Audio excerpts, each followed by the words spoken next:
Assalamualaikum warahmatullahi wabarakatuh. Saya Nadela Lespira Sapriani, NIM 1805719, akan menjelaskan mengenai algoritma penjadwalan, yaitu algoritma penjadwalan round robin. Nah, round robin sendiri merupakan penjadwalan proses dengan menjalankan semua proses tanpa prioritas. Nah, yang membedakan juga dari algoritma penjadwalan yang lain itu, round robin sendiri memiliki quantum time atau yang merupakan satuan waktu yang diberikan oleh CPU. Nah, di sini kita akan menyelesaikan beberapa langkah untuk menemukan waiting time, AWT average waiting time, dan turnaround time.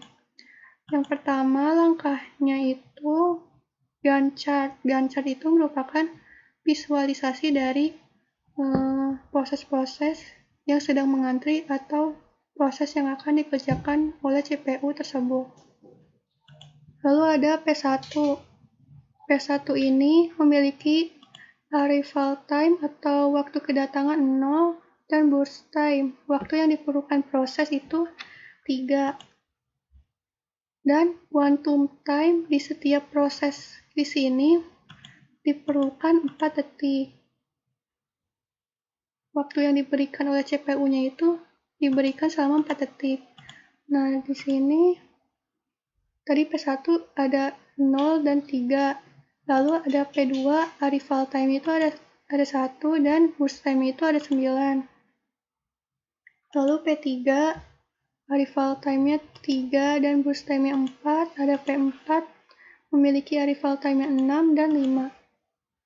Nah, di sini kita akan melakukan proses pengantrian yang pertama, yaitu proses P1. P1 ini dimulai dari waktu kedatangan 0. Maka dari itu, P1 tidak akan melakukan proses pengantrian karena proses tersebut datang pada waktu ke-0. Jadi langsung dieksekusi oleh CPU. Nah, waktu yang diperlukannya itu pada P1 ini memiliki 3 detik. Nah, dari 3 detik ini di sini akan diproses selama 3 detik, bukan 4 detik, karena kan quantum time itu kan waktu yang diberikan oleh CPU selama 4 detik. Maka P1-nya itu hanya membutuhkan 3 detik saja, bukan 4 detik. Jadi di sini dilakukan prosesnya itu selama 3 detik saja. Lalu proses yang kedua untuk P2 mengantri. P2 di sini memiliki arrival time waktu kedatangan di detik 1 dan burst time waktu yang diperlukan proses P2 itu selama 9 detik. Nah, di sini karena quantum time waktu yang diberikan oleh CPU-nya itu selama 4 detik, maka P2 akan melaksanakan detik selama 4 detik untuk mengantri. Lalu, karena di sini burst time-nya itu 9 dan quantum time-nya itu 4, sudah diantrikan selama 4 detik P2-nya, jadi 9 dikurangi 4, sisanya 5. Jadi, P2 ini memerlukan antrian kembali di proses yang akan datang. Jadi, sisa 5 ini akan diantrikan kembali. Lalu kita selanjutnya akan ke proses P3. P3 ini memiliki arrival time 3 dan burst time 4. Di sini kebetulan burst time atau waktu yang diperlukan pada proses P3 ini 4 dan quantum time yang diberikan oleh CPU 4, maka P3 ini hanya melaksanakan 4 detik saja untuk mengantri. Jadi sisanya 0. Jadi 4 dikurangi 4 jadi 0. Tidak memiliki sisa atau antrian kembali di waktu mendatang. Nah, setelah P3, lalu ada P2 untuk proses antrian selanjutnya. Kenapa P2?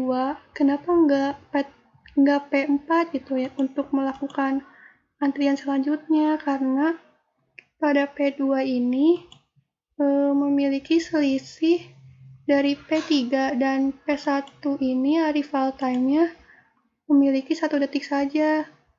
Jika kita ngebandingin dari P3 dan P4, jika kita proses dari P3 ini selanjutnya jika kita P4 di sini, maka proses tersebut kan pada P3 dan P4 ini memiliki selisih 2 detik dari 3, 4, 5 baru ke 6. Jadi 4 detik keempat dan kelima itu memiliki proses 2 detik. Sedangkan pada P3 dan P2 ini kan 1, 2, 3. Nah, 2 detik keduanya itu hanya membutuhkan 1 detik saja kan. Jadi didahulukan terlebih dahulu P2 untuk mengantri dibandingkan dengan P4 yang membutuhkan 2 detik. Jadi P2 di sini didahulukan dahulu. P2 diperlukan sebanyak pada quantum time 4, berarti selama 4 detik. Tadi kan di sini sisanya 5. 5 dikurangi 4, maka sisanya 1. Nah, setelah P2 mengantri, lalu ada P4 tadi. Nah, P4 ini memiliki burst time 5. Sedangkan quantum time yang diberikan itu 4, maka sisa dari antrian P4 ini memiliki 1 detik. Sisa yang akan diantrikan kembali di waktu yang akan datang. Setelah P4 mengantri masuk ke P2, sisa dari P2 yang tadi itu 1, maka P2 akan mengantri selama 1 detik. Lalu sudah habis, tidak ada antrian di waktu yang akan datang. Lalu ada P4. P4 ini memiliki sisa 1 detik dalam mengantri, maka akan diantrikan di sini. Maka setelah antrian P4 ini, maka tidak ada lagi sisa yang akan diantrikan di proses selanjutnya. Nah, untuk itu kita sudah mengetahui Gantt chart-nya. Lalu kita masuk ke langkah kedua, yaitu mencari waiting time di setiap proses P1 sampai P4. Di sini waiting time dari proses pertama P1 yaitu 0, karena P1 tersebut tidak usah mengantri lagi karena langsung dieksekusi oleh CPU. Lalu ada proses kedua pada P2, ini waiting time itu 3. Ini 3 dari proses P1 ini. Nah, proses P1 ini diperlukan 3 detik untuk antrian P2 ini. Jadi P1 akan dieksekusi selama 3 detik sebelum P2. Maka di sini ditulis 3. 3 ditambah, karena P2 itu tidak hanya satu proses yang mengantri. Di sini kan P2 memiliki 3 kali pengantrian. Tadi kan 1 udah, lalu ke antrian yang kedua. Nah, yang antrian kedua ini P3 ini membutuhkan proses selama 4 detik. Jadi 3 ditambah 4. Setelah itu masuk ke antrian P2 pada proses ketiga. Antrian ketiga. Nah, pada proses ini sebelum P2 mengantri harus menyelesaikan proses P4 ini selama 4 detik. Nah, maka dimasukkan ke sini. Jadi 3 ditambah 4 ditambah 4 dikurangi 1. Kenapa ini dikurangi 1? Karena waktu kedatangan P2-nya itu adalah 1. Jadi 3 ditambah 4 ditambah 4 dikurangi 1 sama dengan 10. Nah, di sini diketahui dari proses P2 ini membutuhkan waktu tunggu selama 10 detik atau 10 ms. Untuk P3 di sini, proses P3 di sini hanya memiliki satu antrian proses, atau hanya satu kali mengantri saja. Maka dari itu, pada P3 ini, sebelum proses P3 ini mengantri, maka akan mengeksekusi P1 selama 3 detik, P1-nya ini selama 3 detik, P1 selama 3 detik, lalu ditambah P2 selama 4 detik. Nah, sudah, lalu dikurangi dengan waktu kedatangannya, yaitu 3. Waktu kedatangan P3 ini adalah 3, jadi dikurangi 3. 3 ditambah 4 dikurangi 3 sama dengan 4. Jadi, waktu yang diperlukan untuk menunggu pada proses P3 itu adalah 4 detik atau 4 ms atau milisekund. Lanjut ke proses P4 yang terakhir. Ini dimulai dari antrian yang pertama. Nah, pada P4 ini memiliki 2 antrian atau 2 kali proses pengantrian.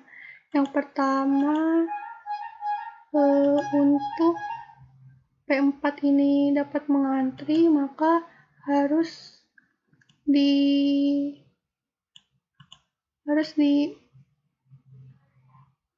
dilaksanakan terlebih dahulu, yaitu untuk menunggu P4 mengantri ini, maka diperlukan waktu selama P1 sama dengan 3 detik, P2 itu 4 detik, jadi 3 ditambah 4 ditambah P3 itu sama 4 detik, ditambah 4 detik, lalu ditambah P2 sama 4 detik, lalu pada antrian P4 ini ada 1 detik, ditambah 1. Nah, setelah itu dikurangi dengan arrival time-nya selama 6 detik. Nah, hasilnya itu dari P4 ini adalah 10 detik atau 10 milisekund. Setelah kita mengetahui setiap waiting time di P1, P2, P3, dan P4, kita akan mengetahui atau menghitung dari AWT atau throughput time-nya. Nah, dari caranya itu, kita menjumlahkan dari hasil waiting time di setiap prosesnya, lalu dibagi 4. Kenapa 4? Karena prosesnya tersebut hanya sampai 4, P1, P2, P3, dan P4. Nah, jadi 0 ditambah 10 ditambah 4 ditambah 10 dibagi 4. Nah, hasilnya adalah 6 milisekund atau 6 detik. Lalu setelah itu kita sudah mengetahui waiting time. Tadi kita akan mencari TAT-nya, turnaround time-nya, waktu yang dihabiskan oleh proses selama di dalam sistem pemrosesannya. Nah, dalam mencari TAT ini kita menambahkan burst time dan waiting time yang sudah kita cari tadi. Burst time yang dimiliki oleh P1 itu 3 dan waiting time oleh P1 itu menghasilkan hanya 0. Jadi 0 ditambah 3 sama dengan 3. Lalu pada proses P2, burst time itu 9, lalu waiting time itu 10. Jadi 10 ditambah 9, yaitu 19. Nah, lanjut ke P3.